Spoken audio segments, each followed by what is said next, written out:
Hanun Aceh nomor 10 tahun 2022 menegaskan pentingnya pelestarian bahasa Aceh melalui pendidikan. Khususnya integrasi bahasa Aceh dalam kurikulum sekolah dasar. Implementasi Hanun ini bertujuan untuk memastikan bahwa anak-anak Aceh mengenal, memahami, dan menggunakan bahasa Aceh sejak dini, sehingga bahasa tersebut tetap eksis dan tidak mengalami kepunahan.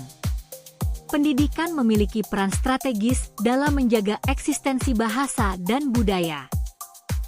Tujuan penelitian ini bertujuan untuk mengidentifikasi kondisi terkini penggunaan bahasa Aceh di masyarakat, menilai efektivitas Hanun dan pendidikan dalam mengatur pelestarian bahasa Aceh, menganalisis faktor pendukung dan penghambat implementasi Hanun dan pendidikan terkait pelestarian bahasa, dan merancang strategi yang efektif untuk meningkatkan efektivitas Hanun dan pendidikan dalam menjaga eksistensi bahasa Aceh. Kebaruan pada penelitian ini adalah sebagai berikut.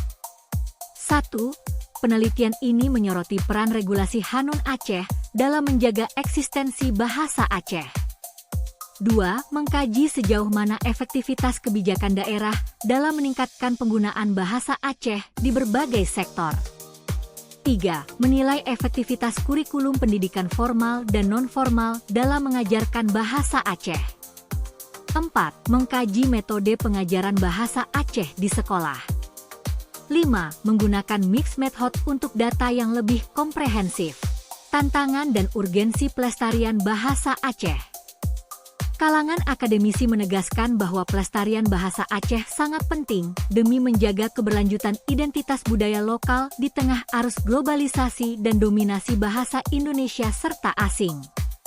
Kendala mendasar dalam pelestarian bahasa Aceh, menurut mereka, terletak pada rendahnya motivasi siswa, minimnya dukungan dari keluarga, dan kurangnya inovasi dalam pembelajaran.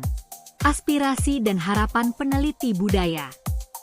Peneliti budaya yang diwawancarai menyatakan motivasi utama mereka adalah keprihatinan atas posisi bahasa Aceh yang makin terpinggirkan di berbagai aspek kehidupan masyarakat.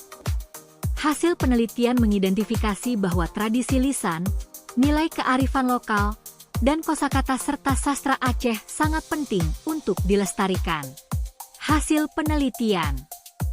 Penelitian ini melibatkan 30 siswa dan 15 guru di Kabupaten Biren untuk menilai pembelajaran dan pelestarian bahasa Aceh. Hasil kuesioner siswa menunjukkan 99,2% memiliki pengetahuan dan sikap yang baik terhadap bahasa Aceh, serta 99,13% memiliki pengalaman pembelajaran bahasa Aceh di sekolah, menandakan keberhasilan muatan lokal. Sementara itu, guru menunjukkan dukungan tinggi terhadap pelestarian bahasa Aceh, namun hanya sebagian yang pernah mengikuti sosialisasi Hanun bahasa Aceh. Seluruh sekolah, 100%, tidak memiliki guru berkualifikasi pendidikan bahasa Aceh. Sebanyak 50% sekolah mengajarkan bahasa Aceh, sedangkan 50% lainnya belum menerapkannya. Ikut video dokumentasi saat penelitian.